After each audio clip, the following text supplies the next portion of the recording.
خپله د جګړې پر مهال دي ترخه شیبه کومه شیبه وه؟ د جګړې پر مهال باندې په 2004 کې یو وخت د سامي غره ته تللي وو، ډېر ملګري ور روان وو.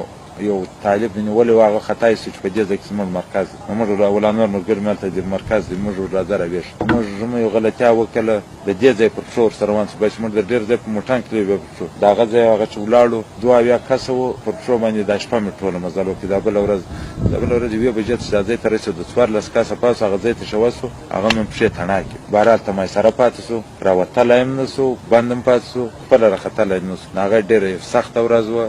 او بیا هم په هغه کې په سپین بولدک کې د فرانسوي سپیشل فورس قوتونه پراته وه. بیا د ډېر تکلیفه بعد موږ مجبوره سو هغو ته مې زنګ ووالی، په کوردینات فشان مې ورکړه. بیا د هغو تایرې رالې او څو ځایونه په بمانو راته وویشت او هغو حمایه کړو.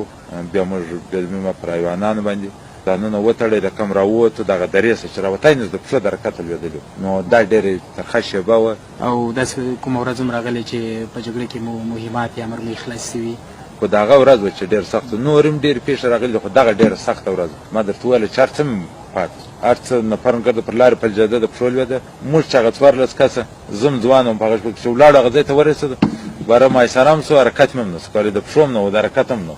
تاسې په زړورتیا او دلاورۍ کې په افغانستان کې شهرت لرئ. داسې کومه ورځ راغلې ده چې بیرېدلې یې؟ بیره به سړی یو مسلمان د الله څخه کوي، هر څه چې کوي په دې باید چې پوه سو چې الله پیدا کړي په ناکیي مې ما دا دونې تکلیفونه که د خلکو په وس وس زه په 10-15 کاله مخه لا نه وم. اوس هغه شی راسته ایسته سوی دی، هېڅ په زړه کې مې دا نه راګرځي چې دا به درپېښ شي. څه چې الله کوي هغه کېږي.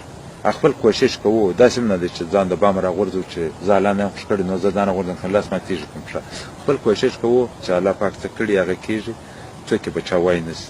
نه په پټاو بیرېږم، نه باک به کېږي، نه دا چې اوس انتحاري اوسو. څومره چاودنې سوي دي شخصا تاسو؟ چاودنې د 15 ډېره باندې سوي دي. دا داسې چې موټر مې په راکټ لګېدلی دی، داسې چې پر موټر مې بم پټاو سوی دی، داسې چې مخ ته موټر روان دی د بیټګټانو مین راته ولی دی، په کمین کې راګیر سوي، او انتحاري حملې راباندې سوي دي. پر موټر مې سوي دي 1 وار نه 2 وار، مخامخ داسې د خلکو په تعمیرانو کې راباندې سوي دي، حملې راباندې سوي دي. اوس د یو سره حادثه وم، هېڅ تصور کې هم دا نه شته چې شو، لکه یو عادي خبره چې تېره ده.